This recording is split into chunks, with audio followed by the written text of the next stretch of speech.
Hello everyone! Welcome back sa mga gala ni Pixie. Sa vlog na ito, simple lang muna ang ganap natin. Nandito lang kami sa cabin namin dito sa MGM Ranch and Farm. Nagre-relax sa labas habang nagchichikahan at nag-e-enjoy ng tahimik na gabi. Minsan kasi, hindi kailangan ng maraming activities para maging masaya ang isang trip. Kahit simpleng tambay lang sa cabin, may konting kwentuhan, konting tawanan, at good company, sulit na ang moment.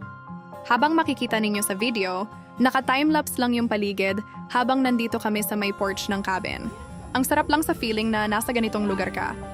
Presko ang hangin, tahimik ang paligid at kita mo yung cozy lights sa cabin. Isa sa mga nagustuhan ko dito sa MGM Ranch and Farm ay yung peaceful na environment. Perfect siya kung gusto mong mag-unwind at lumayo muna sa ingay ng city. Dito sa labas ng cabin, pwede lang kayong umupo, magkwentuhan, mag-enjoy ng pagkain, o simpleng mag-relax habang pinapanood yung paligid. Yung mga ganitong moments talaga yung minsan pinaka-memorable sa isang trip. Kung naghahanap kayo ng place na pwede ninyong puntahan para mag-chill, mag-staycation, or mag-bonding kasama ang friends or family, magandang option talaga ang MGM Ranch and Farm. Hindi lang siya about sa lugar, kundi sa experience na mararamdaman mo habang nandito.